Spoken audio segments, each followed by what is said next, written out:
Halo teman-teman, tahu nggak sih kalian sama Insinyur Soekarno? Insinyur Soekarno adalah salah satu tokoh paling penting bagi kemerdekaan Indonesia. Soekarno lahir di Surabaya pada tanggal 6 Juni 1901. Ayah Soekarno adalah Raden Sukmi Sosrodihardjo dan ibunya adalah Ida Ayu Nyoman Rai.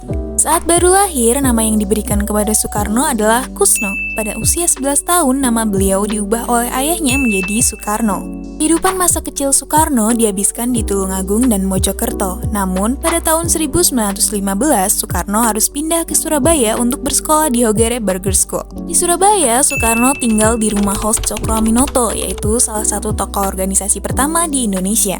Nah, di masa inilah jiwa kepemimpinan dan wawasan serta nasionalisme Soekarno mulai bertumbuh. Pada tahun 1921, Soekarno melanjutkan sekolah di Teknise Host School Bandung atau yang sekarang disebut sebagai Institut Teknologi Bandung. Di sana, Soekarno mengambil jurusan teknik sipil. Di masa inilah, jiwa nasionalisme Soekarno makin bertumbuh. Bahkan bersama para anak muda nasionalis lainnya, Soekarno mendirikan klub kuliah umum bernama Algemene Studio Club. Klub inilah yang menjadi cikal bakal berdirinya Partai Nasional Indonesia pada tahun 1927.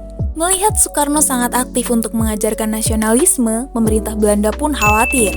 Akibatnya, Soekarno berkali-kali dimasukkan ke dalam penjara. Meskipun begitu, semangat Soekarno sama sekali tidak padam.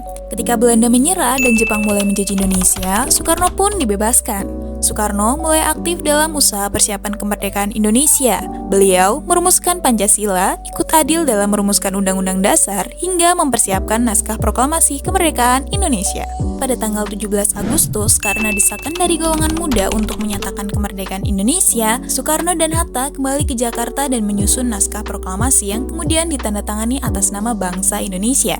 Beliau kemudian membaca teks proklamasi pada masyarakat Indonesia hingga dinyatakan sebagai Indonesia telah merdeka pada tahun 1945. Setelah peristiwa Rengas Dengklok, perjalanan Soekarno terus berlanjut. Beliau menghadapi tantangan besar dalam membangun negara yang baru merdeka, seperti perjuangan melawan agresi militer Belanda yang pada saat itu Belanda mencoba merebut kembali kendali atas Indonesia. Meskipun Belanda mampu menguasai beberapa wilayah, dengan tekad kuat Soekarno, Belanda terpaksa untuk mengakui kedaulatan Indonesia melalui perjanjian Roem-Royen pada tahun 1949.